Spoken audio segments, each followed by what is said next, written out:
Ryan Hall, ladies and gents. What you drinking on tonight? Tonight is a little bit of Crown Apple. We're going drink of choice for the week. Out on the cart, this is probably my drink of choice. Outside of tequila, but I figured a full glass of that just on ice probably wasn't a great choice. Because it's Monday. Yeah, exactly. Because it's Monday. If it was Wednesday or later in the week, I'd be perfectly fine with it. But Monday, I'll take it easy. So what are we going to do when we do tequila night on our podcast on a Monday? Well, I guess I'll make an exception. Yep. No, I get that. I get that from my mom. She's a big Patron person. She's a big tequila person. I don't know what it is, but I feel like the lady doesn't metabolize it. She drinks it like water, and it's honestly quite impressive to see. To be fair, the orange Patron, super good. Straight ice, chilled. Get at me. Okay, yeah, we can do that for Tequila Monday. I think that's a great idea. We can do that for a Monday night tequila. That's good. No, but Crown Apple, I mean, you can't go wrong with it. I like my whiskeys, and this has got a little bit of. And like what whiskey says about people is they're simple, they're bold, and they have a lot of depth of flavors that you wouldn't have think of, right? Yeah. Because that's what it is. Whiskey usually do straight. That's it. Typically. Don't need extra. Don't need really extra, although some cherries ice. usually go a little ways, a little ice, a little chill it down. Sometimes you don't. But with the Crown Apples, it's a great fall drink. Oh, absolutely. Just that chill in the air, a little apple, although it's like 80 today. Which, I mean, it's is October. 49 when we left the house this morning? Yeah, you're right. Yeah. You're right, Yeah, it's that Iowa weather where it's, you wake up, you leave the house in a thicker jacket or a decent jacket. Middle of the day, you're in a T-shirt and shorts sweating. And then at the end of the day, you're back in that same jacket because it's cold again at night. Gotta love it. Speaking of Iowa, you're from Iowa, aren't you? Born and raised, small town Iowa kid, northeast Iowa, town called Jessup. If you're familiar with the Waterloo Cedar Falls area and you're listening in Iowa, about 25 minutes east of there, right off of Highway 20. Not a lot around it besides cornfields. Do you think Jessup? Have you been to Jessup? Oh, multiple times. Multiple times. Do you think Jessup's ever been shouted out on a podcast? Ever? Let's do it. Actually, they probably have. For and what? The reason no. Reason being Jessup Gym. So Jessup Gym, Rex Reinhardt, he started this gym a long time ago. His big thing, he was selling supplements out of it, kind of built the brand up.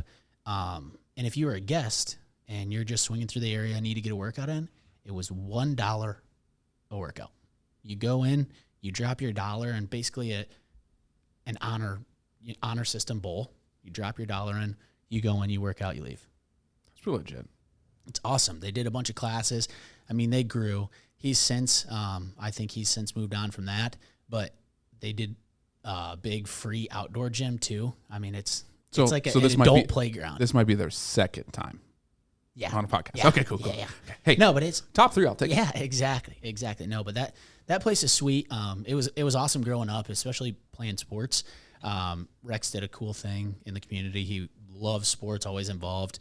If you were an athlete down there, he'd partner with the schools, especially when we had a smaller weight room. Couldn't fit everybody in there. He'd be like, all right, guys, you come down during this time. I'll let you guys work out.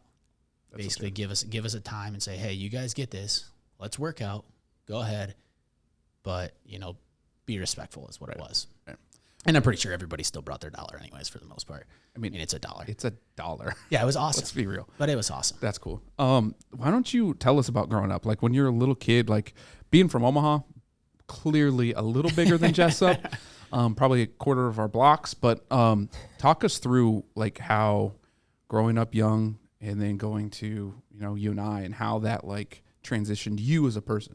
Yeah, absolutely. So growing up for me, Stoy, I say I'm from Jessup, but I really grew up right outside of Jessup. And it's a small, almost township, I guess is what you call it, called Littleton.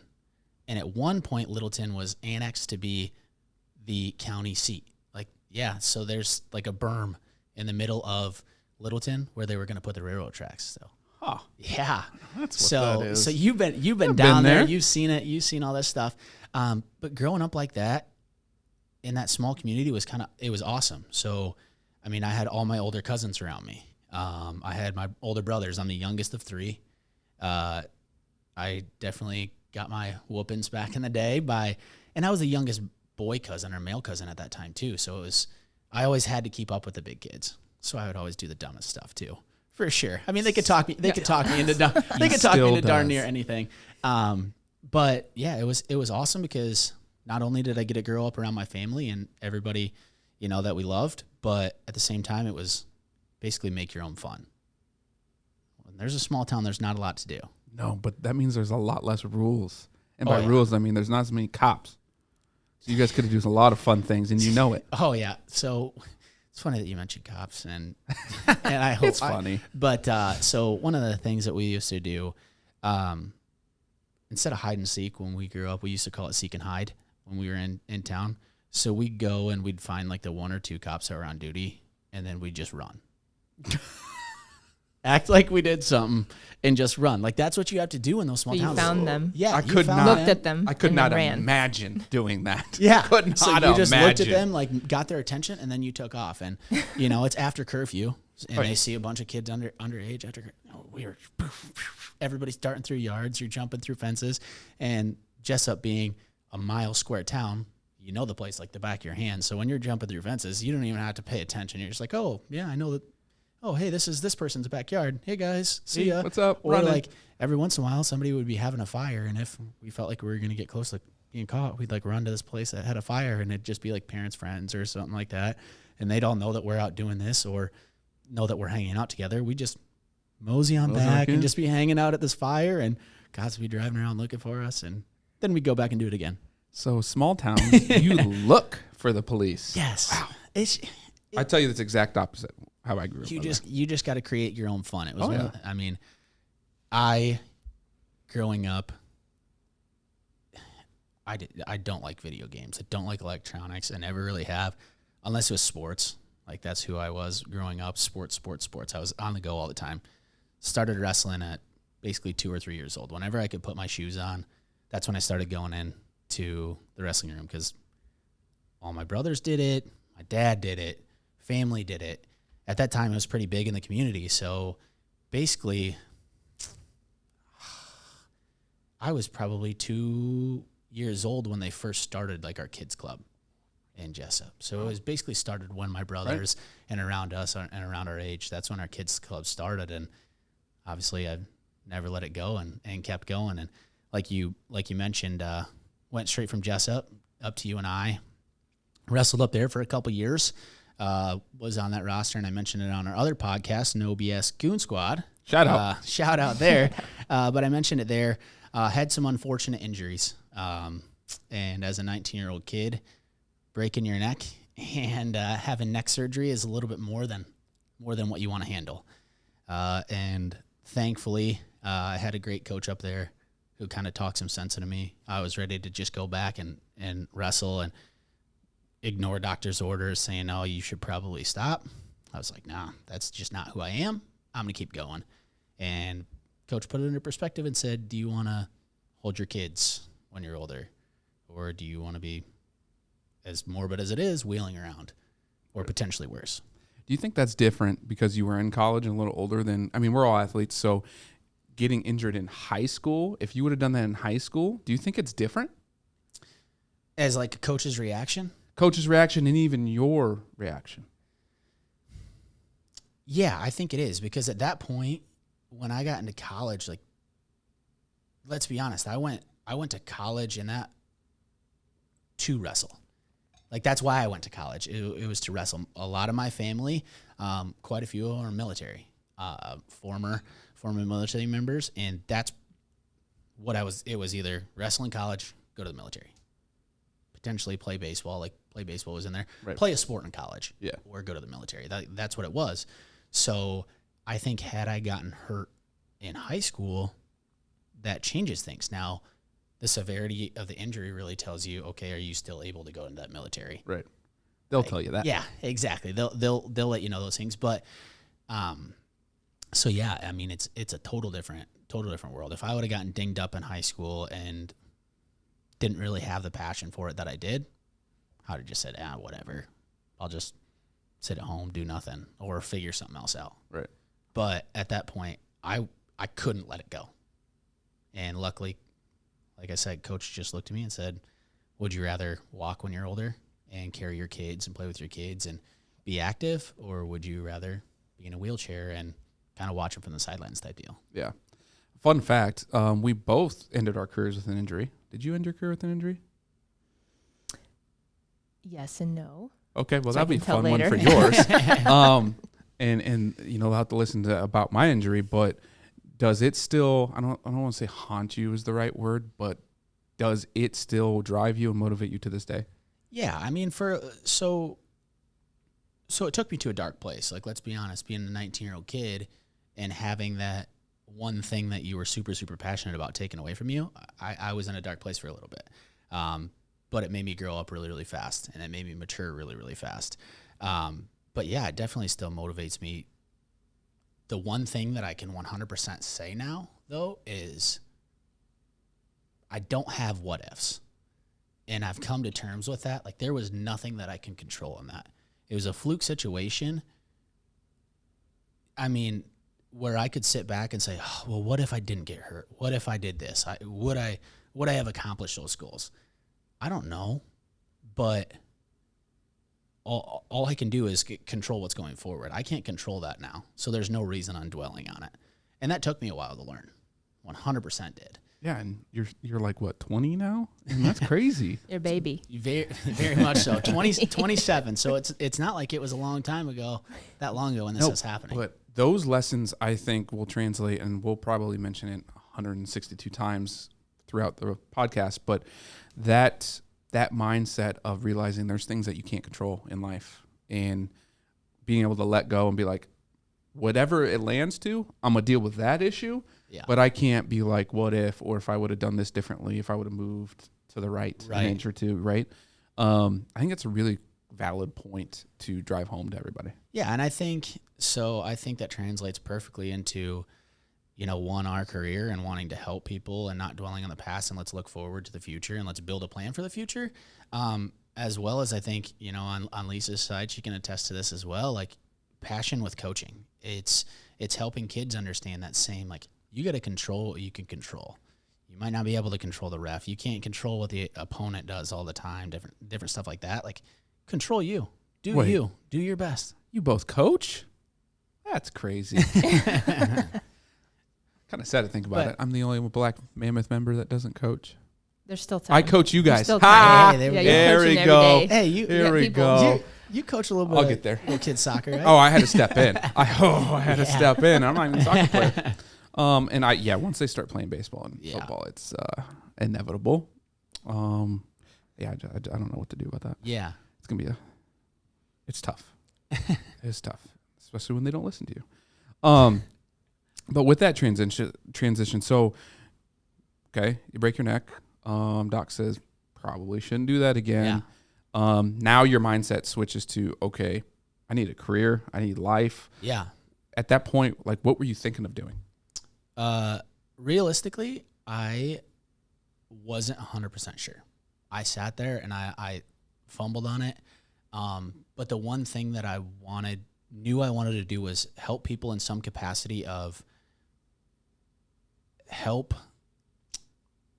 mold maybe a hindered mindset, help cure or help ease a hindered mindset that, whether they're off in their life or they're off in something, just be able to counsel somebody and be there for them and be a trusting relationship where somebody can come to me and be confident in me and saying, hey, I need help with this, and I'm confident that I can find that solution, or I know the solution already. Which, lo and behold, transitions perfectly into where I ended up. A little bit. We do a little bit of those things. Yeah. But it transitioned perfectly. It was one of those things where, although I didn't know what exactly I wanted, it was still guiding me towards this path. It was still pushing me towards that way of, you're going to be able to help people in some capacity. And I couldn't have chosen something better. I mean, one of the biggest things in people's minds that maybe hinders that mindset. We talked about this, money mindset.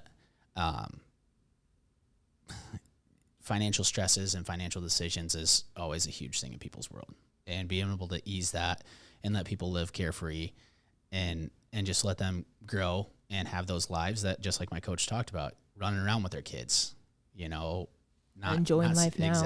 Exactly. Enjoying that life now and helping them better prepare for the future.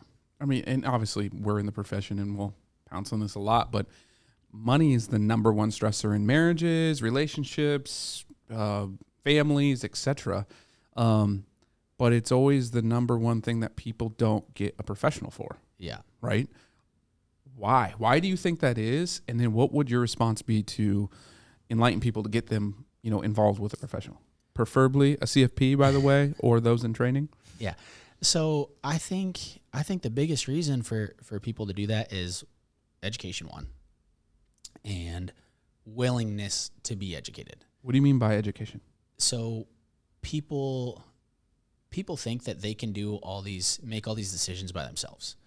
And sometimes what needs to be told to them or taught to them right now is, you have a 40-hour-a-week job, or you have your job. And just like you said, let an expert take care of some of these other things that take those stresses off of you. Whether it's, for your doctor, like, you don't sit here and try and go to WebMD. I mean, some people do. I shouldn't say that. I'm pretty sure WebMD's told me I'm pregnant like 6 times now, but like, people don't go sit here and try and diagnose everything from WebMD.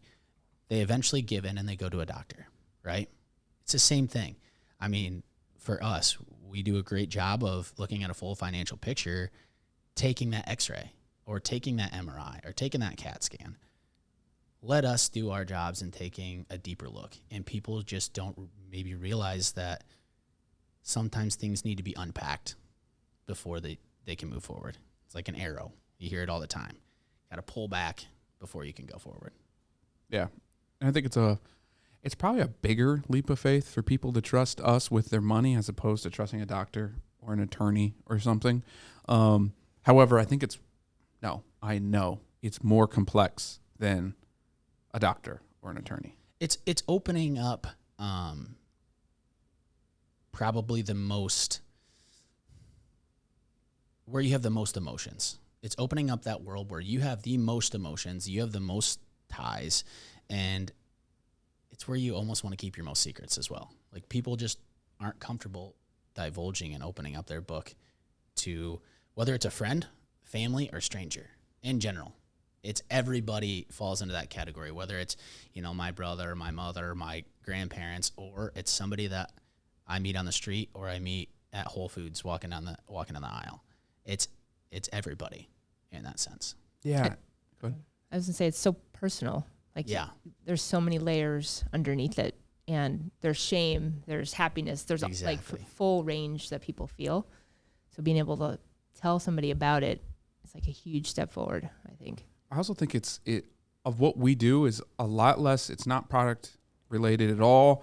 It's ever changing, right? I know our health's ever changing, but usually go to a doctor because I have a symptom, I have an issue, singular or multiple. Doctor gives you something, that situation's over. Attorney, same situation, right? Like us going to jail while we were in college. Fun story. We'll get there. Okay, I'm not part of that. Not part of that one?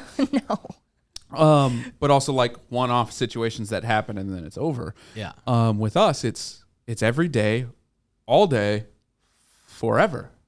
Right? Money it's not going away. And if it does, then we're still in a barter system, which technically still needs financial advice. But like, ultimately, what we do is an everyday effect, and every day we have to repeatedly go to the well and teach and do all of that. And I think that's a bigger piece that kind of is overwhelming for a lot of people is, oh, well, that's a lot, right? Yeah. As opposed to, can you just like, and we don't do this at Black Mammoth. We don't just create one financial plan and say, hey, have fun, good luck, see you later. Yeah.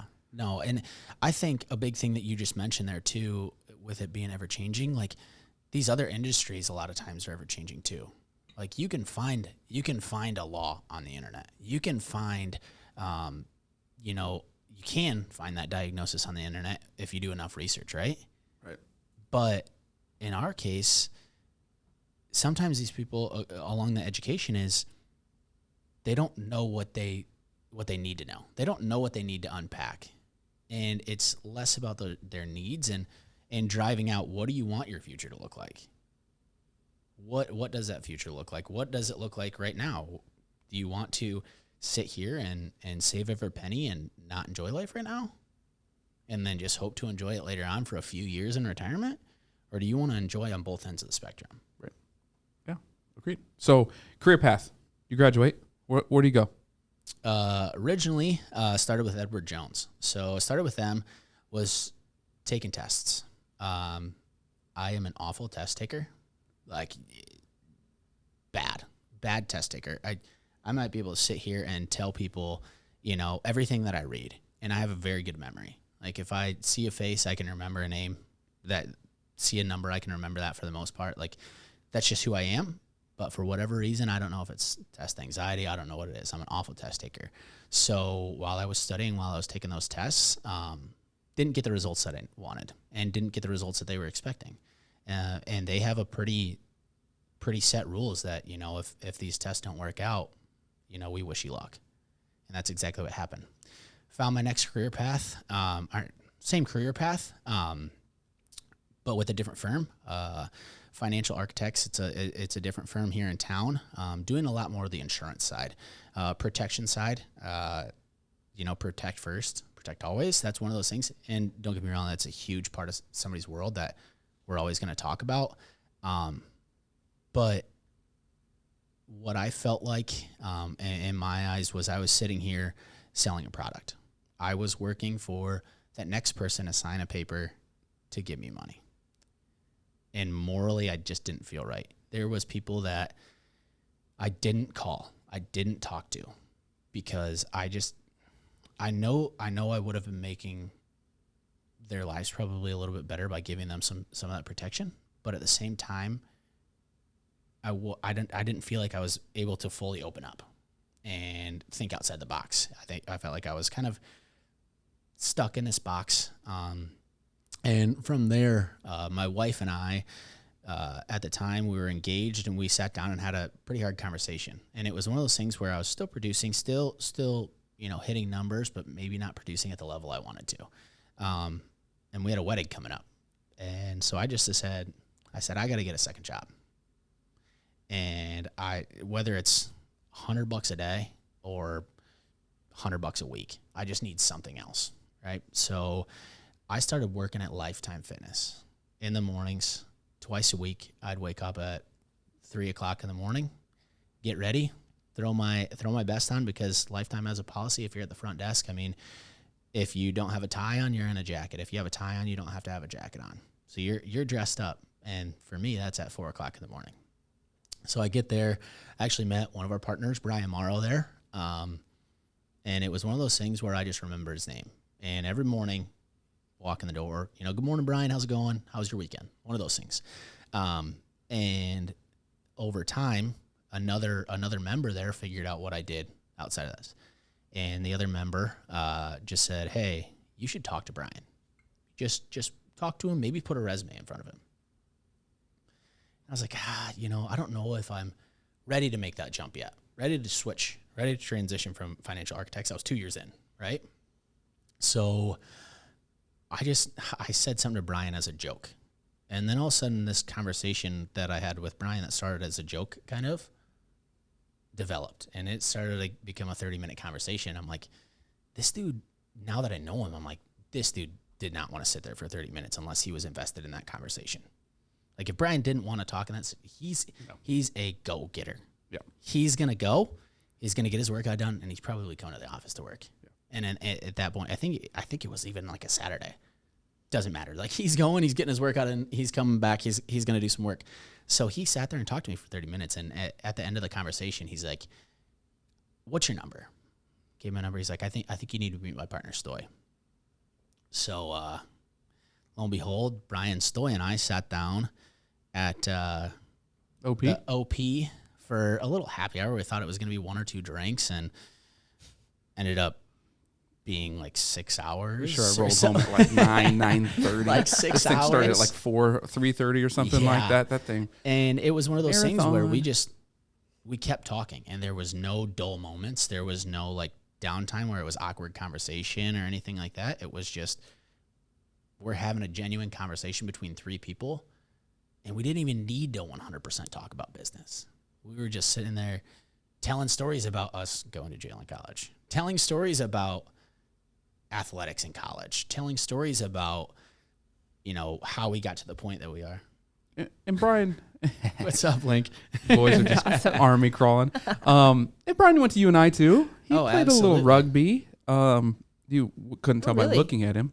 He's about, I don't know, 150, 60 pounds?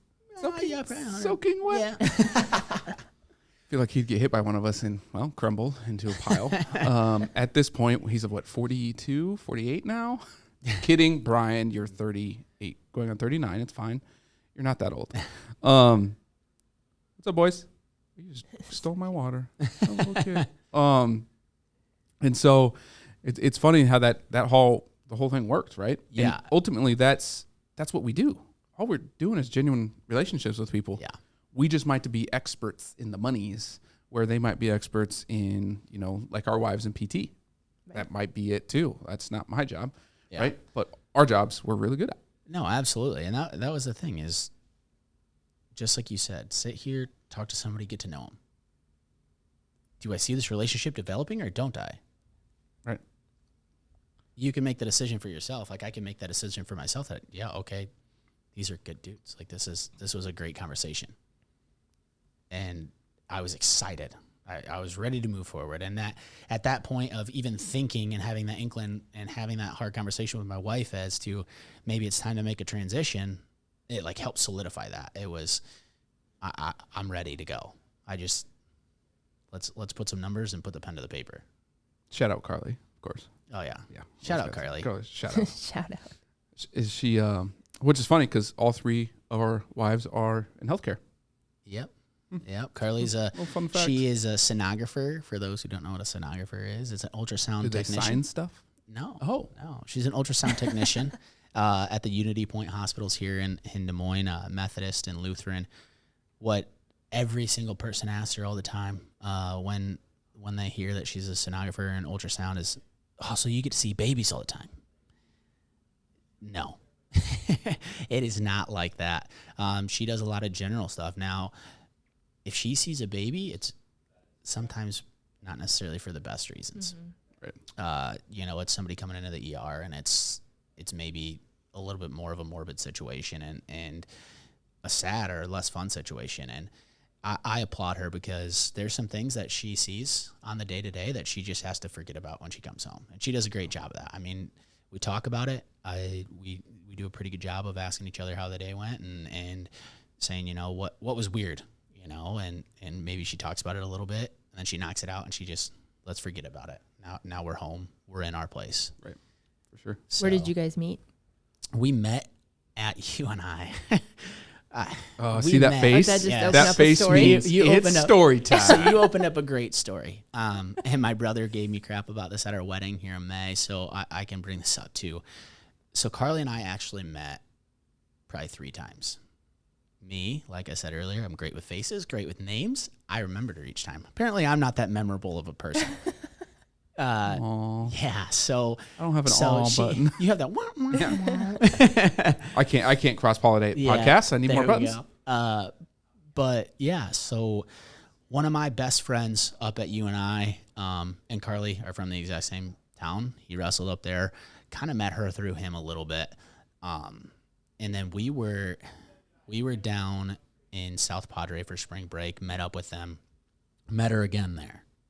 I mean, I had met her before this at a house get together party, and then met her down in South Padre in spring break, and then come back to UNI, and she's on an ugly sweater party, and she's I on a love party those. bus. Oh, it's so fun. I mean, themes and different stuff like that. They're just a great time, right? So I walked into. It's now, I don't even know what it's called now. It's changed names like 3 or 4 times, and it's changed since I left, which is not that long ago, which is crazy. But walked into the bar. It was Little Bigs at the time, and she was with a couple of her friends that I knew, and I said hi to all 3 of them. I had some guys that I was looking for, and they were in there, and then we were leaving, and said hi to her, and she just looks at me like, who is this guy? I'm like, oh, you don't remember who I am, do you? She's like, nope, I do not. So I walk out of the bar, and I'm like, all right, well, that's fine. You win some, you lose some, right? So I'm walking over to the OP. This is a Wednesday night, the OP in Cedar Falls this time. Every great story has the OP involved, right? Apparently. Well, the OP on Wednesdays in Cedar Falls is karaoke night. Big karaoke fan. So I'm walking over there, and she comes sprinting out of the bar and yells my name. So I just turned back around, gave her a rock on symbol, walked in the bar, didn't talk to her the rest of the night. Well, so in college, and it's still going on, there is a fun app out there. It's got a white background and an orange flame. It's called Tinder. Hey, we want money, Tinder. Yeah, I'll Tinder. support Shout you. out. Sponsors. We got money. Bringing weddings together, right? Right. So I matched with her on there. We clearly knew each other and started talking, and it took some persuading, but we finally went out and went on that first date. Lo and behold, I knew her brother, so my now brother-in-law, and his wife, sister-in-law. I knew them prior to meeting Carly. And I had class with, so Carly and I met junior year, in between junior and senior year. I had class with my now sister-in-law freshman year. So I had known them for a decent time and just hadn't really made that connection just yet. After our first date, they got engaged, and she was sending me pictures. I'm like, I know these people. And lo and behold, a little over 4 years later, we got married, and now she's, I'm probably going to screw this up, 16 weeks along, expecting our first It's like first seven. kid. It's like Congrats. 17 and a half. Turn those lights back on. Expecting our first Turn the lights kid. back on because we have this set up for lights. Thank you. Expecting our first child in April. So one thing, obviously, that we do here is plan for those big life events, and We try to. that's one of those big life events that her and I are currently going through and currently planning. And I like to do woodwork and house projects and different stuff like that. So there's more with the nursery coming up, and There's a couple. yeah. So we've hit the ground running. She's a planner, and bless her heart, she likes to get stuff done ASAP. She doesn't want to wait. So we've started knocking stuff out like crazy. I guess the only time we really didn't plan was when we had COVID and we were both home all the time because we were in lockdown, and we did not plan our wedding whatsoever. Well, hey, it's the little things on life. Exactly. But everything worked out, and yeah, so it was a long route to get her, but I stayed persistent. I mean, she ran out to get you. Yeah, exactly. So in the end, I think it's her coming to me. Chasing you. Yeah. That's what it think sounds it- like. I in mean, the that's the end. story. Almost. That's what the Almost. story Yeah. was. Yeah, we'll add that in there for flavor, but it definitely wasn't that. Oh, we all know that.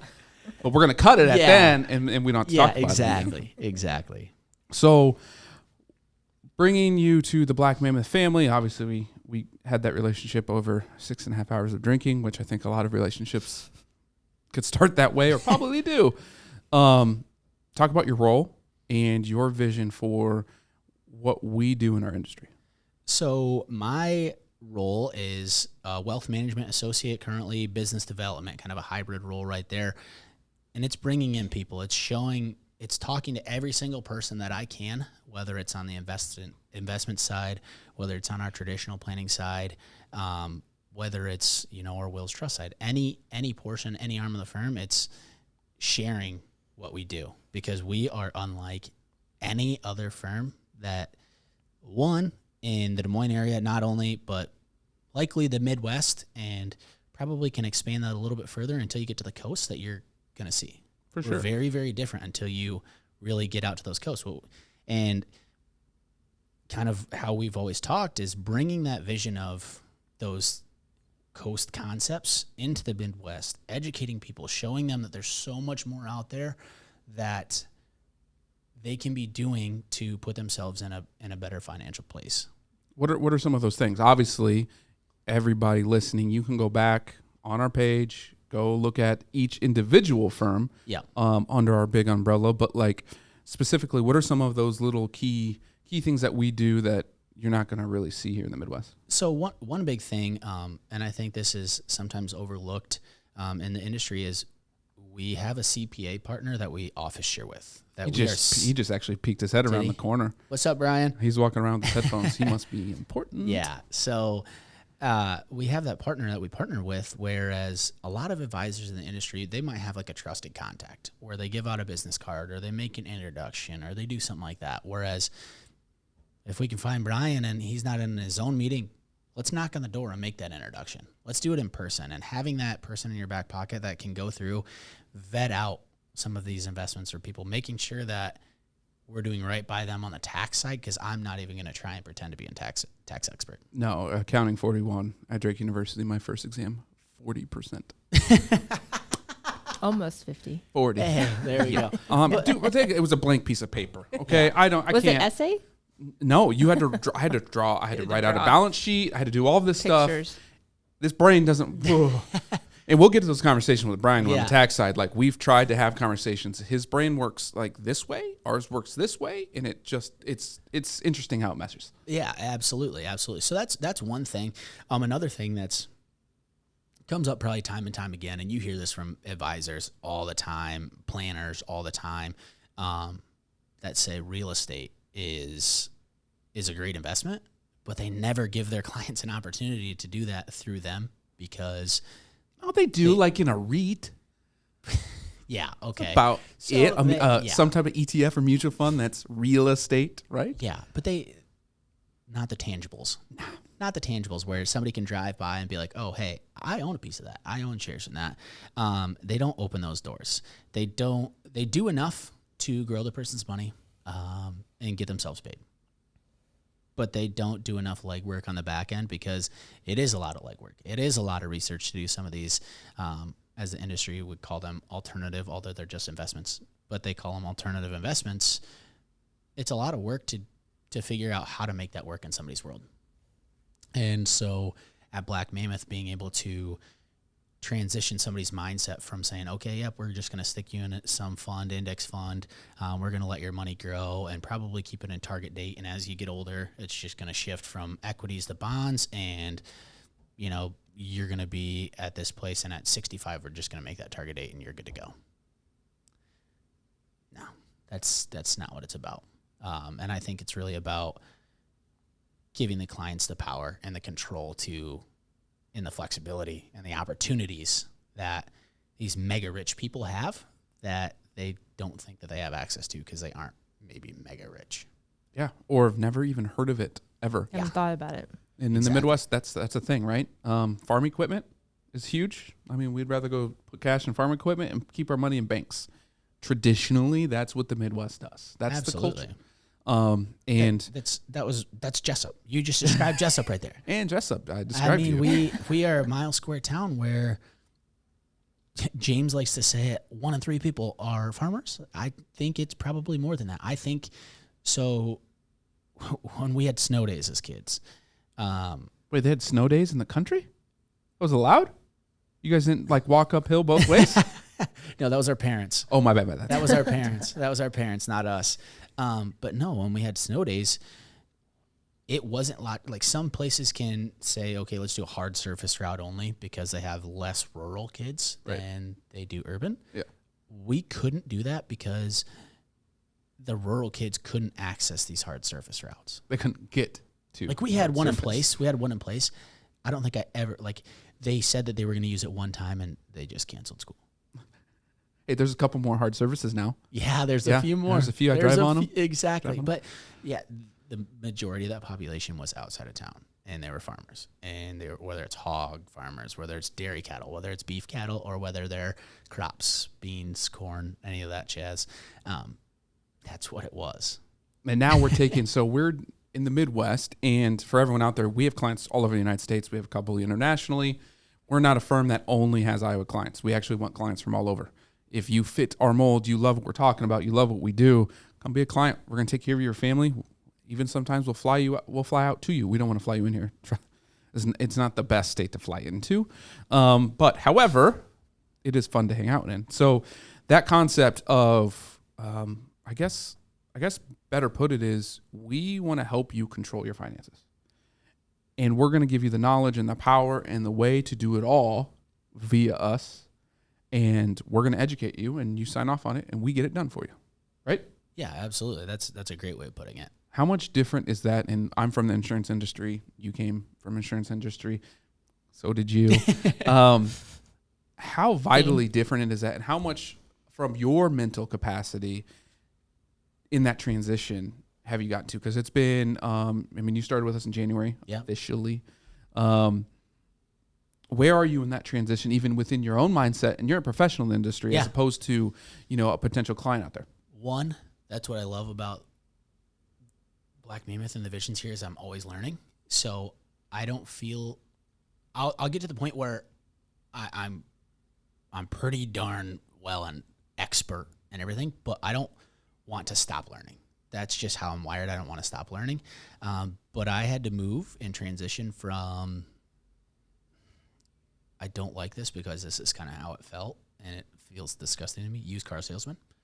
I had to move from used car salesman to what I'm passionate about and coaching and really leading and teaching people. So I moved from, hey, this 2012 Chrysler Sebring with 100,000 miles on it, and just pushing these people towards that and saying, no, this is what you need, when realistically something else that was right down the line could have been better for them. But I'm like, okay, I'm going to make more off of this. And that's kind of like in our industry, what, whole life versus term versus an actual plan, right? Yeah, is that what you're talking about? Yeah, exactly. It's pushing somebody towards something that was going to make my bank account bigger. Because in our industry, it's a lot of commission, right? Commission is the king. AUM is the king, making commission off people for doing relatively very little, actually, at the end of the day, and just pushing them into a product as opposed to really taking care of them and doing, this term fiduciary and best interest is now becoming too marketable.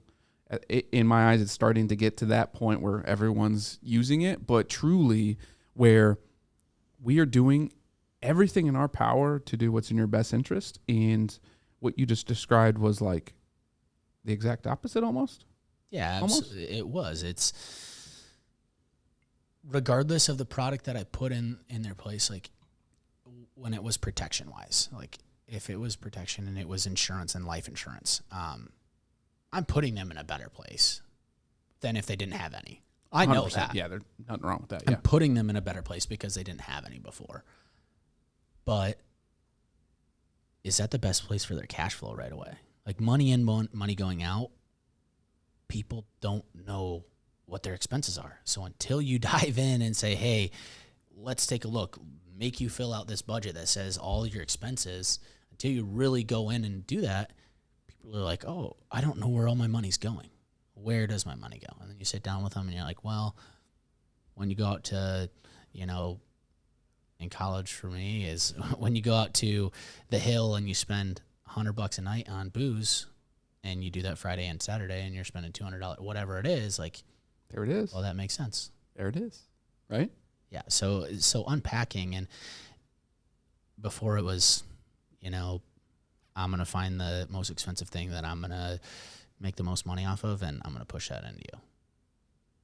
Yeah. Essentially, that's it. Well, that's great. I mean, we're going to dive into these. These are obviously little intro episodes into who you are and everything. Why don't you leave our listeners with why they should not only work for Black Mammoth, but they should talk to us? Yeah. So I think one of the biggest things, the most empowering things that we do is take the pressure off of that initial meeting, where you can come in if you're maybe a less proper person, and you can come in and BS with us. No BS is our podcast, right? Be raw, be real with us. Let yourself be you. You don't have to put on a show in front of us. I don't care if you make $100 million or if you make $100. Let's work with anybody. Let's be there. Just be that trusting relationship, and just be you. I think that's a big, very, very empowering thing is just letting somebody be themselves. And that's what we encourage here. Be yourselves, live the life that you want to, and let's build that plan so you can live that life. I love it. Tagline. I love it. Well, welcome aboard. kind of welcome aboard. Cheers. Let's just knock this thing out and let's keep going.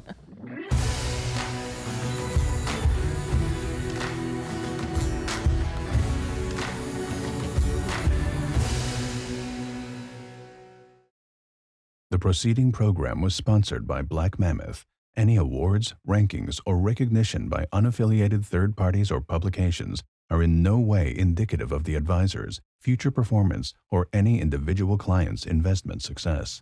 No award, ranking, or recognition should be construed as a current or past endorsement of Black Mammoth. Information regarding specific awards, rankings, or recognitions is available on the Black Mammoth website, www.blackmammoth.com. All investment strategies have the potential for profit or loss. Investment strategies such as asset allocation, diversification, or rebalancing do not assure or guarantee better performance and cannot eliminate the risk of investment losses. There are no guarantees that a portfolio employing these or any other strategy will outperform a portfolio that does not engage in such strategies. This broadcast should not be construed by any client or prospective client as a solicitation to effect or attempt to effect transactions and securities or the rendering of personalized investment advice due to various factors including changing market conditions. The information discussed in this broadcast may no longer be reflective of current positions or recommendations. While information presented is believed to be factual and up-to-date, Black Mammoth do not guarantee its accuracy, and it should not be regarded as a complete analysis of the subjects discussed. The tax and estate planning information discussed is general in nature and is provided for informational purposes only and should not be construed as legal or tax advice. Listeners should consult an attorney or tax professional regarding their specific legal or tax situation. Past performance is not indicative of future results.